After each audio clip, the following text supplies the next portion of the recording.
Et je trouve qu'il y a un levier qui n'est pas, à mon sens, qui, à notre sens, à l'autorité de la concurrence, n'est pas assez activé, c'est celui de la concurrence. Alors pourquoi il est utile? Alors je ne vous dis pas que la concurrence, c'est l'alpha et l'oméga de toute réforme. Mais c'est un levier utile. D'abord, il est assez peu coûteux en termes de finances publiques.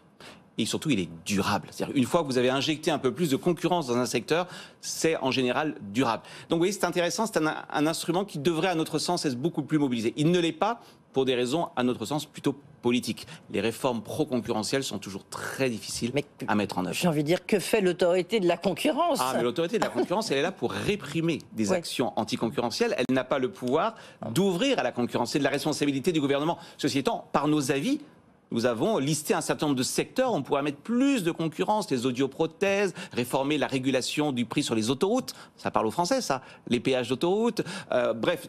Tout cela, c'est de l'ordre de l'avis. Par contre, nous avons une fonction répressive qui est cette fois-ci de lutter contre des pratiques qui font artificiellement monter les prix. Tout à l'heure, je recevais le patron de AEMA, de la Massif, notamment Adrien Couret, qui sortait de Bercy, où ils ont dit les mesures qu'on pouvait prendre. Et il a dit, ben voilà, c'est des mesures concurrentielles. Regardez, on s'est battu sur l'assurance emprunteur, ça a joué un rôle très important. Les pièces détachées aussi, là encore, il faut ouvrir à la concurrence. Ça pourrait faire baisser beaucoup les prix. De combien vous l'avez chiffré? Il faut raisonner par secteur. En réalité, il faut raisonner par secteur. Si vous prenez le cas des pièces détachées automobiles, c'est intéressant. Hein, donc la réforme va être mise en pratique. Elle avait été préconisée par l'autorité de la concurrence, tenez-vous bien Edwige, en 2012. En 2012. Donc finalement, il a fallu 10 ans. Estimation de UFC Que Choisir de l'ordre de 400 millions d'euros chaque année de gains de pouvoir d'achat. Chaque année, c'est durable.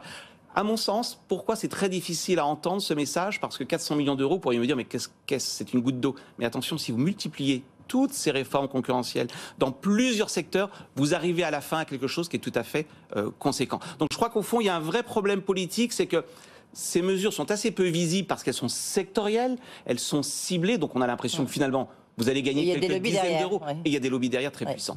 Et au final, ça n'est pas négligeable.